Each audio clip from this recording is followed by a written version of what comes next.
I, Claudius, is a historical fiction novel by Robert Graves. Published in 1934. The book is written as an autobiographical memoir by the Roman Emperor Claudius, who is a son of a Roman general, a nephew of the Emperor Tiberius, and a great-nephew of the Emperor Augustus. Set in the turbulent years of the Roman Empire, from the assassination of Julius Caesar to Caligula's assassination in 41 AD, it delves deeply into Roman politics, intrigue, and betrayal. The novel is praised for its detailed historical accuracy, psychological depth, and immersive storytelling. Let's have a detailed breakdown of the plot. The story is set in Rome, during the rule of the Julio-Claudian dynasty, and it opens with Claudius as an elderly man, writing his memoirs and recounting his life as a misunderstood and underestimated member of the Roman imperial family. This narrative approach allows Claudius to address readers, directly providing a unique view of his family's machinations. He traces his family back to its founder, Julius Caesar, and shares insights into his relatives, particularly his cruel grandmother, Livia, the ambitious Augustus, the unpredictable Tiberius, and the depraved Caligula. Claudius was born with a limp, a stutter, and other physical impairments, which led his family to consider him unfit for public life.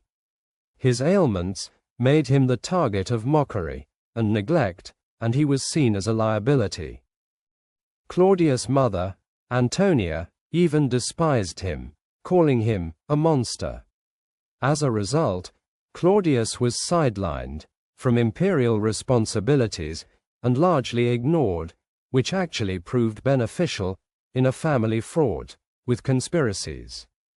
Despite his frail condition, Claudius was highly intelligent, and he devoted himself to the study of history and literature.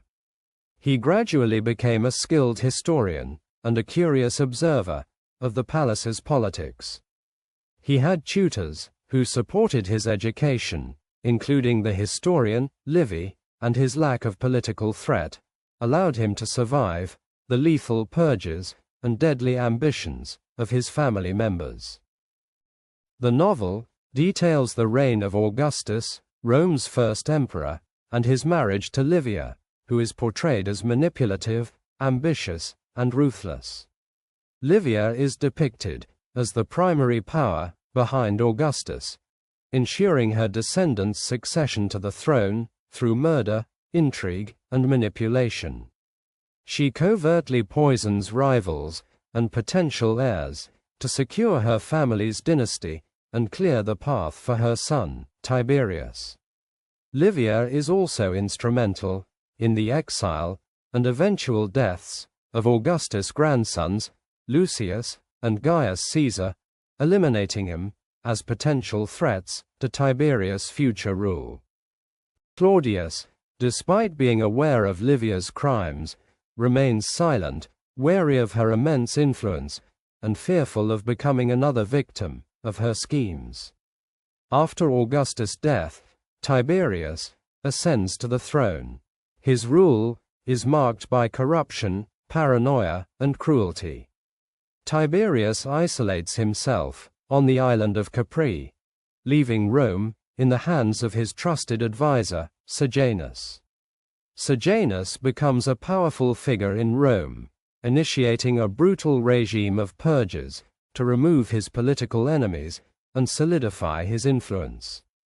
However, Tiberius eventually realizes Sejanus' ambition and turns against him.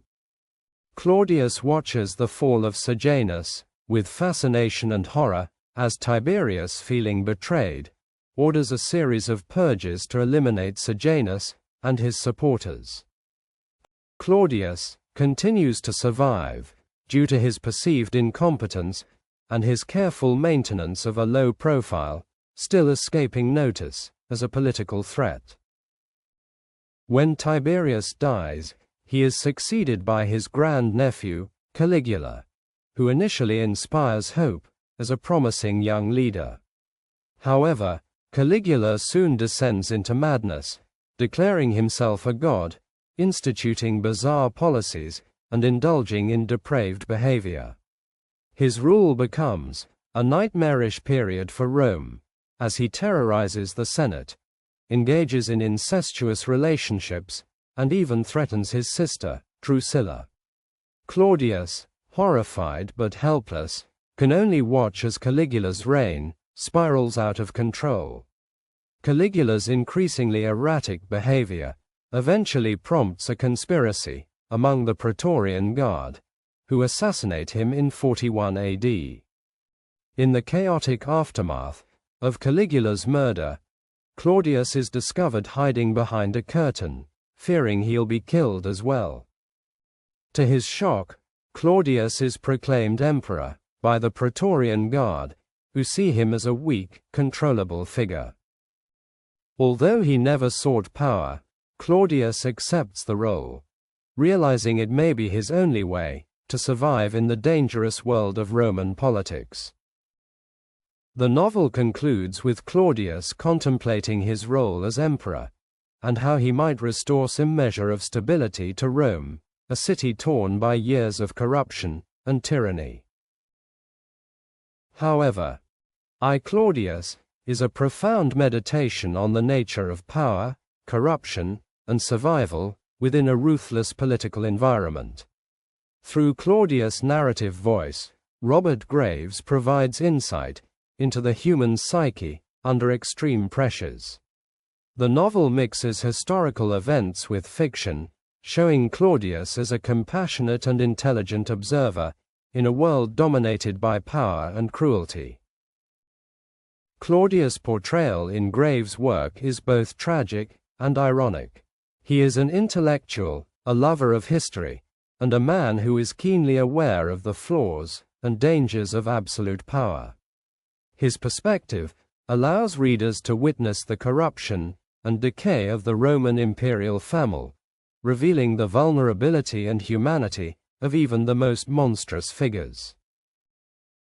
I Claudius is celebrated as one of the most successful historical novels of the 20th century. Its sequel, Claudius the God, continues Claudius' story as he assumes the imperial throne.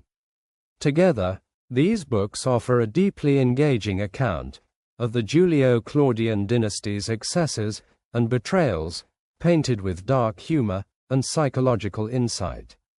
In 1976, the BBC adapted I Claudius and Claudius the God into a successful television series, which solidified the novel's popularity and brought Claudius' story to an even wider audience.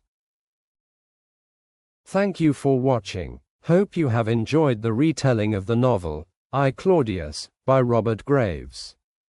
So, stay tuned to our channel for more interesting stories like this. Do not forget to like, share, and comment on the video. Also, those who have not subscribed yet, please click the subscribe button. Visit our channel www.youtube.com/@weaversnest. For more information, visit the website www.weaversnest.org.